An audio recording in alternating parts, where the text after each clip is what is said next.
Accounts में depreciation क्यों charge करते हैं? सिंपल फंडा है, depreciation is a systematic allocation of depreciable fix asset amount over it useful life. मतलब अगर मैं कोई भी एसेट खरीदता हूं तो बट ऑब्वियस टाइम के बाद उसकी वैल्यू डिक्रीज होती है।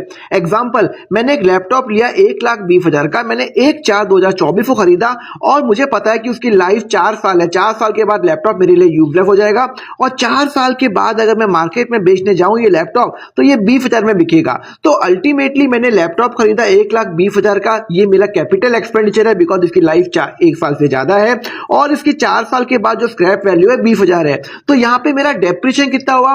4 साल के अंदर मेरा नुकसान कितना हुआ? देखो ना, लैपटॉप 1,20,000 का लिया, 20 में फ्यूचर में बिक जाएगा, मतलब 1,20,000 माइनस 20, 1,00,000 का मेरा 4 साल में नुकसान हो रहा है।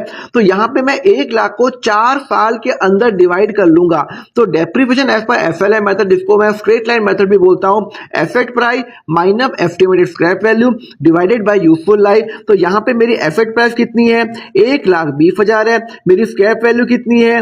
20,000 है और मेरी यूजफुल लाइफ कितनी है? 4 साल है मेरे लिए यूजफुल लाइफ। तो 1,20,000 minus 20 divided by 4 is equal to 25,000। तो हर साल मैं डेप्रिसिएशन चार्ज करूंगा 25,000, 25,000, 25,000, 25,000, मतलब मैं प्रॉफिट से सेट असाइड कर लूंगा। तो ये 4 साल में कितना हो गया? मैंने 1,00,000 हो गया। अल्टीमेटली मैंने क्या किया? मैंने इसको एक साल के अंदर खर्चा नहीं किया, मैंने इसको 4 साल में डिवाइड किया बिकॉज मैं इसको 4 साल में यूज करूंगा। मैंने एफएलआई मेथड फॉलो किया। तो यहाँ पे मेरा डेप्रिशिएबल अमाउंट हो गया मेरा 1,00,000 रुपए और मेरा स्क्रैप वैल्यू हो गया 20,000 रुपए और मेरी एंट्री होगी डेप्रिसिएशन कितना है मेरा? 25,000 और यहाँ पे मेरा लैपटॉप की वैल्यू 25,000 कम हो गई और मैं इसको प्रॉफिट एंड लॉस में कैसे दिखाऊंगा?